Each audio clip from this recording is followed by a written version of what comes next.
Hey, everybody. I'm Dr. Seth, clinical psychologist, Dr. Seth Meyers. I do the weekly podcast Insight with Dr. Seth on a whole range of topics to help us gain insight into ourselves and others, learn more about kind of what makes us all tick. Today, I'm going to talk a little bit about something called rumination. Now, one of the most common things that people worry about is money, finances, and financial stress. Financial stress can cause unbelievable havoc in a person's life. It can impact relationships. It can really interfere with your concentration. It can force you to snap or get irritable with many of the people in your life. So it's really important that you be able to identify when you are ruminating so that you don't feel worse and it doesn't impact your life too negatively. So, to begin, I just want to go over what rumination is. Rumination in psychology refers to the tendency to focus repetitively on the symptoms of depression. So, to give an example about how this relates to something like financial worry or financial stress that might be impacting you, one of the things that happens when someone is in debt is they start to feel overwhelmed by this sense of helplessness. Oh my gosh, I just want to give up. What's the point? I'll never get out of debt. Everything feels overwhelming, unbearable, and just overall unmanageable. So, depressive symptoms often come when a person is in financial debt and they feel like they just can't get out from under it. There's just no hope. That's often how they feel. One of the things that often happens, of course, when a person feels depressed about something like the debt they're in, or just feeling like they just don't have enough money, they aren't able to pay their bills, well, they feel depressed, but then what happens? They start focusing too much on those depressed feelings. They get stuck in a way thinking about, I'll never get out of debt. I can't manage this. I don't know how I'll be able to pay for this.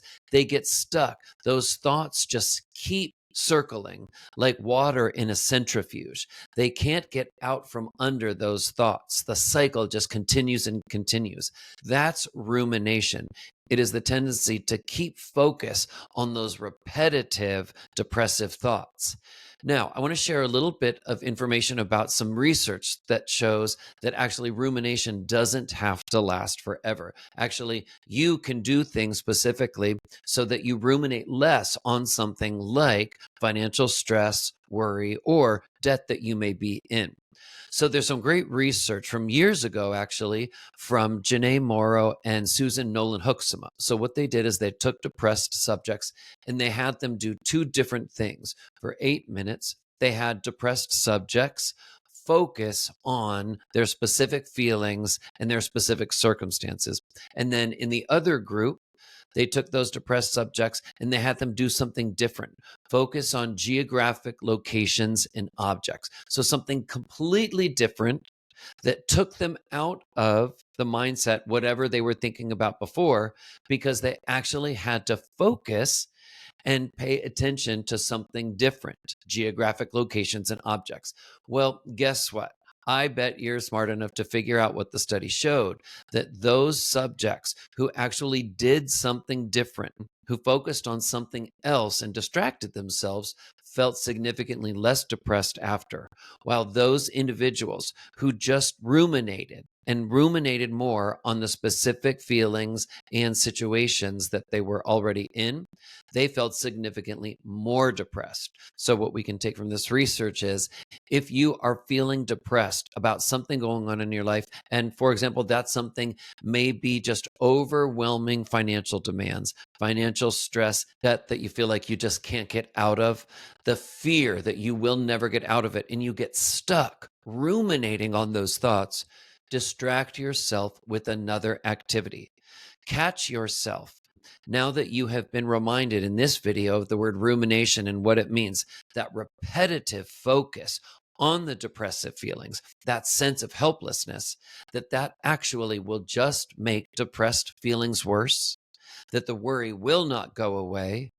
Nothing has been changed. Nothing has been done effective or productive to change your circumstances. In fact, you feel worse.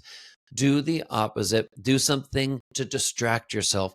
Do something productive. It may be something like spend some time with someone that you care about. Ask them about how their day is doing. Ask them about how they have been feeling lately. Focus on something other than yourself and any depressive feelings that you may have. Now, of course, if you're dealing with something like debt and financial stress, there are certain things that you're going to need to do to try to deal with that. You will need to try to find options that are productive ways for you to find revenue and income that can help you pay the bills that you have. But what's really important to remember at the end of the day is to focus on what you can control. If you are in debt, there's nothing that you're going to be able to do usually in just one moment to solve the problem. What you can do, however, in this moment is start focusing on the things that you do have control over. And the more you do that, the better you will feel. I hope this video has helped. If it has, please like this video, and that way it lets me know what you find helpful. I hope you all have a good rest of the day.